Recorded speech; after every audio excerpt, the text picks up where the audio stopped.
Fight Talk UK, Pro Bs once again. Remember, subscribe. And I'm delighted to be joined once again by ring announcer David Diamante. How you doing, Diamante? Yeah, Pro Bs, how are you, man? Great to see you. I'm doing well. I'm just doubling up, man. I'm just doing what you do, man. That's it. Twice as nice, baby. Yeah. Twice as nice. Hey, like man. It. So look, man, I know you're in the bubble ahead of fight night. Ritson takes on Vazquez, a guy that's been about a bit, very experienced campaigner. I'm looking forward to it because Ritson's one of those guys, man. He's all heart. He's all heart. You know, the Geordies, man, they bring it. The fans bring it, and the fighters bring it. You know, because we got another Geordie on there too, Joe Laws, the Benwell bomber. He's on the card, and you know, he's another exciting young prospect, and just watching him come up, and you know, he talks the game, and you know, he wears his wrestling mask, and he's always fun to watch. But Lewis Ritson, absolutely great fighter, and I like this fight. I think it's going to be a lot of fun, and I think that, you know, he really wants that fight. I'm sorry, a bunch of people just came by, so that's all right. Threw me off a little bit there. He really wants to fight with Prograis, you know, but you can't overlook a guy like Vazquez, former world champ. I mean, this guy, he's fought Canelo twice, Timothy Bradley. I mean, he's got a lot of names on his ledger. Very tough guy. I have to say, he looked, fought Canelo twice. He looks a little bit drawn. He looks a little bit. To me, he looked a little dehydrated. So I hope he's doing all right. We'll see. I'm not sure, but that was just, you know, I just saw him a little while ago. He just looked a little drawn. So, but I'll tell you, he's a tough customer. So, you know, Lewis is going to have his hands full. And if he wants to kind of step up, you know, again, in that fight with Patera, you know, he had a really hard time. So, you know, he was on a tear up until then. So it should be a really good fight. I like it as a main event. Yeah. In some ways, it's slightly disappointing that there are no fans. It would have been in Newcastle if restrictions allowed it, and he would have had the Raw or the Geordies behind him and Laws as well, you know, which makes another 50% difference, you know, in terms of motivation. Yeah, it's unreal. But I do think that these guys they're so motivated anyway. And once the bell rings and once a guy takes a shot at your head, it's all bets are off. It's on. You know what I'm saying? So I think once that starts, it's going to be, you know, the crowd can help you, but you know, in the ring, it's got to be you. So these guys are pros. They know what they're doing, and I think they're gonna take care of business. So yeah, it's a shame we don't have that big Geordie crowd, you know, because always doing the shows up there is spectacular. But hopefully we'll be back soon with that. Yeah, I'm still waiting to hear your Geordie accent come along, but you know, I might be waiting a bit longer. Yeah. So look, David, talk to me. Obviously, look, you know, you've got the cigar in hand, and just over a year ago, I believe it was, we were at the O2, the hotel. What's the hotel in the O2 again? It's it's the we stay there all the time. What's the name of that hotel? Intercontinental. Yeah, the Intercontinental. I love that hotel. Yeah, I just remember you just lighting up a fatty outside after Loma versus Campbell, and we were talking about the fight, man. And Lomachenko that night, he boxed well, but Luke Campbell was very courageous. And now Lomachenko, a year down the line, takes on the young, hungry lion, the IBF, you know, world champion in Teofimo Lopez. It's going to be a corker. What do you reckon? Pro Bs, I love this fight. And, you know, yeah, it was about a year ago that we were sitting there after the Loma fight when Loma fought Campbell. But, you know, there's so many ways that I could see this fight going. You know, I've heard some people say they think it's going to be a shutout. You know, Loma's just going to pitch a shutout. Hey, that could happen. That could absolutely happen. I could also see Teofimo Lopez knocking Lomachenko out. I could see that happening. You know, there are a lot of different scenarios that can play out, and there's so many things to look at when you factor it. And at the end of the day, before I go into all those things, I'll talk about some of those things that I think we just don't know. We really don't know. I don't know. and that's why we watch, and that's why it's such a fascinating fight. First of all, like you said, Lomachenko had some problems with Campbell. And when I look at Lomachenko at 135, I feel like he's had some problems up there. At 126, at 130, he's a monster. He's devastating. He's no Lomachenko. But at 135, Pedraza, he had some issues. Linares, he got knocked down. Campbell, he had some issues. Krulla, he did good. But, at 135, he doesn't – it's not that he doesn't carry his power. He has power, but you have weight divisions for a reason, right? And he doesn't seem to have that one punch kind of knockout power up at that weight. It's just he's he's a small frame guy, and to me, hey, we got Robert Smith here from the British Boxing Board of Control. All right, Robert. How are you? Yeah, we're in the bubble. Doing well. How you doing? We're 2 meters away. Yep. All right, see you. The government guidelines. God bless you too. So, 135 is much more of a glamour division for Lomachenko than, let's say, 126 or 130. And he goes up there to fight. Now, when you look at a guy like Teofimo, he's a big 135. Yeah. On the night, take care, Kez. Also, Kez Ashfaq fighting Mark Leach tomorrow night. And that's a very interesting fight. He just left his camp that Mark Leach is a part of. So they kind of have the inside scoop on him. It's a good storyline for that fight. But back to talking about Lopez Lomachenko, Teofimo Lopez, like you said, he's a young, hungry bull, 22 years old, also with, great amateur pedigree. The guy can fight, okay?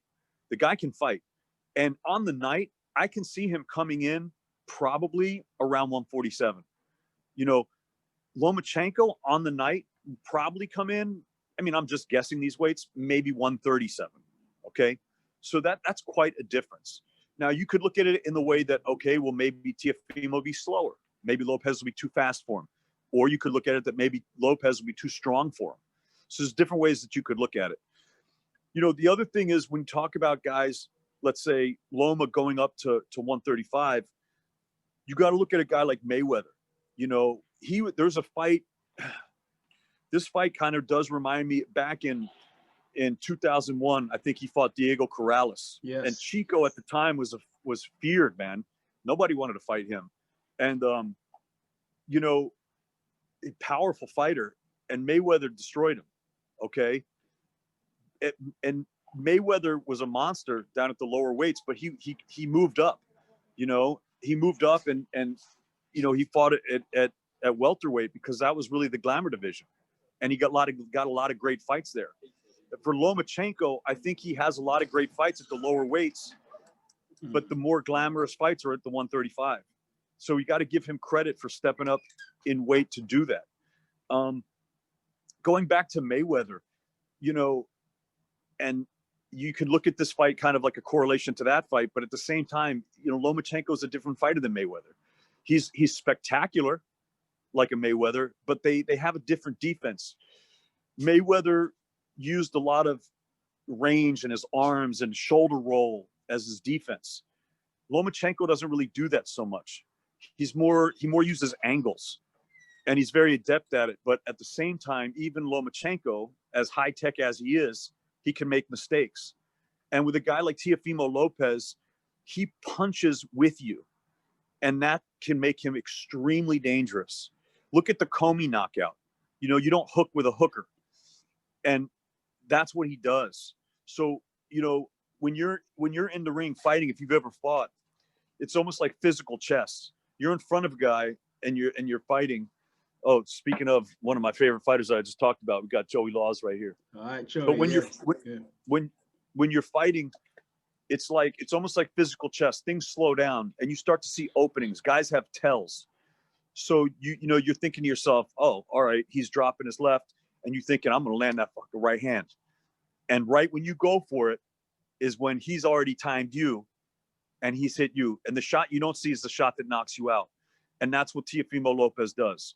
So he punches when you punch. So he's very good at timing. So Lomachenko has to be very careful with that. Another thing that you could think about is will Lomachenko be able to hold up to a Lopez punch? I mean, let's look at the first Wilder Fury fight. So you had Fury, just amazing performance, but he got caught in the 12th round. Okay. Now he got up and he survived. But in fight 2, we thought to ourselves, oh, well, you know, he's going to have to evade Wilder. It was a totally different scenario. In fact, Wilder came out and actually he hit Fury pretty nice a couple times, didn't even hurt Fury. Fury took him like a champ. And not only that, Fury had a whole different game plan. He came forward and he obviously stopped Wilder.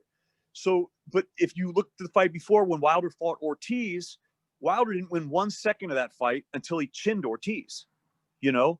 So, you know, like, look at Sergio Martinez when he fought Julio Cesar Chavez Jr. Do you remember that fight? Yeah. I remember that. So Martinez toyed with Chavez for 11 rounds.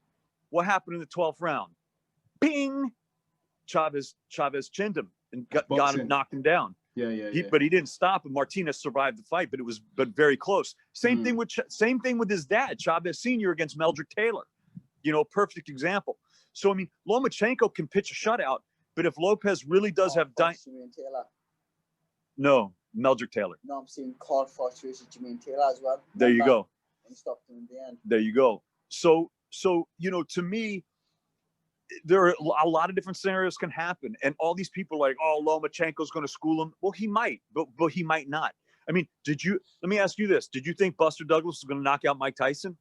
Not in a million years. Not in a million years. This is, you know, I never thought Ruiz would beat Joshua either. Yeah, Larry Merchant said it.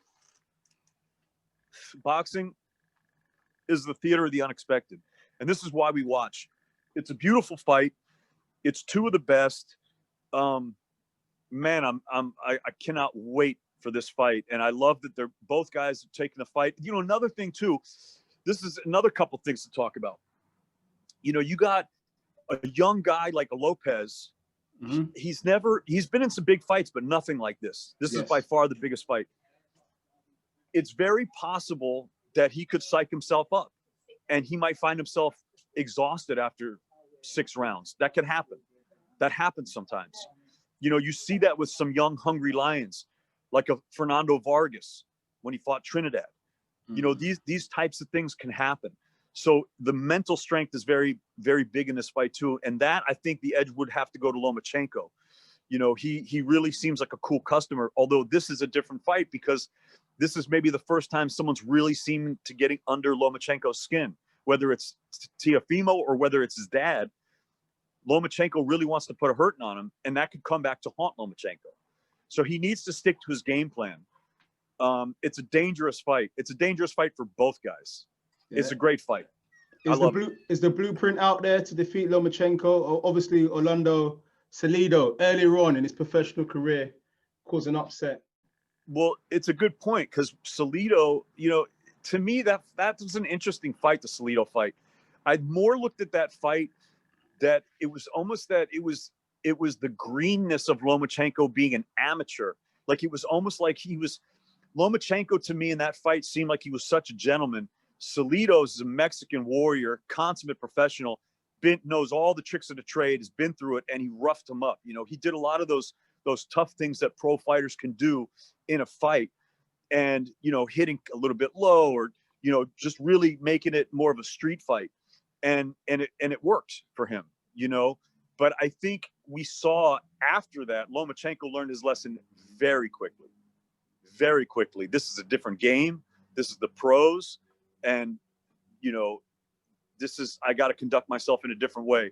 So I think that he's going to be ready for that. I think these guys, you know, they don't take this lightly, man. This is another thing, you know, you got to make adjustments. And to me, this is what makes a really good fighter, a great fighter, is someone that's able to make adjustments. And that's why you saw people rarely win later rounds against a guy like Mayweather. You know, you might catch him early because he doesn't really know what you're going to do yet. But once he sees what you're going to do, he adapts.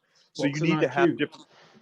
It's boxing IQ, and it's being able to adapt. It's very difficult to do, but it's something that the great fighters can do. You know, a lot of guys are one-dimensional and they're great at what they do. They might be a puncher, they might be a boxer, you know, or they might have different things, but to be able to adapt inside when you get in that deep, dark water, that's what makes a guy really special. Anthony Joshua, is going to fight against Kubrat Pulev. So, look, the message is clear. You know, both fighters want to fight each other next year for all the marbles. But Pulev is in the way of Anthony Joshua. What'd you make of this fight? He could be a banana peel. He could be a banana skin. You got to be really careful with a guy like Pulev. He's dangerous. I think AJ should, you know, listen, I'll be announcing that fight, so I don't want to talk about this, that, or the other, but it's a good fight, and it's not an easy fight. It's not an easy fight. I will say that I think the biggest fight in the world is brewing, and that's Fury AJ.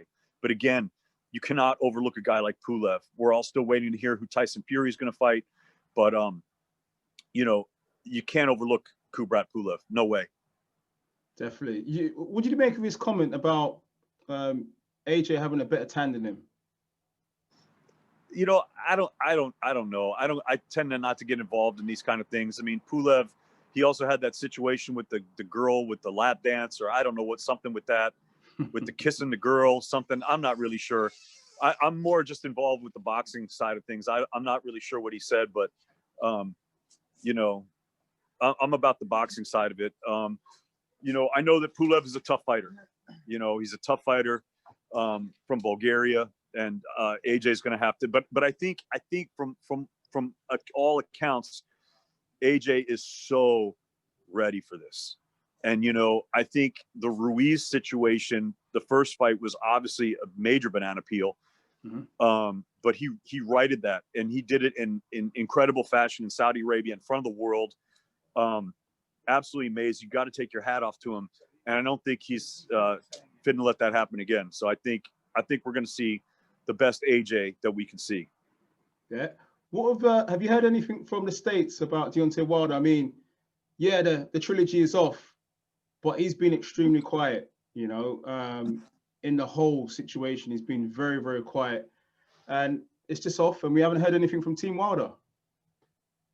Yeah, I don't know. You know, I know that they got rid of Mark Breland, which, you know, I don't think that's necessarily a good idea. I mean, obviously I'm a Brooklyn guy, so, you know, I love Mark. And I think, you know, Mark's one of the best out there. But you know, in due time, right? I think you got to give him his credit. He got in the ring, he held the strap, he fought the fights with Fury. And I'm not really sure what's going on the inside. So, and I'm living here in England right now. So to be honest, I really don't know what's going on with Deontay Wilder, but I'm sure we'll hear something somewhat soon. But there are a lot of, look, we got Dillian White about to fight Povetkin again. We got Usyk and Chisora. I mean, there are a lot of great heavyweights out there, a lot of great matchups to be made.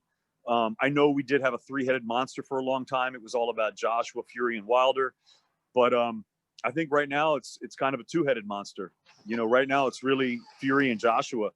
But again, Kubrat Pulev is not a tick-over. He is a real fighter. It's a really tough fight. So this is a really good fight, and AJ is going to have to come in prime. You know, Kubrat Pulev will, but he's got nothing to lose and everything to gain in this fight. This is a very dangerous fight. David, I won't keep you much longer. It's been a pleasure, man. You and a cigar and all, man. Blow out that smoke, man. We need that heavyweight smoke, undisputed next year, man. 100%. You got it, brother. David, man, it's been a pleasure, man. Pep Talk, David Diamante. Talk to him, man.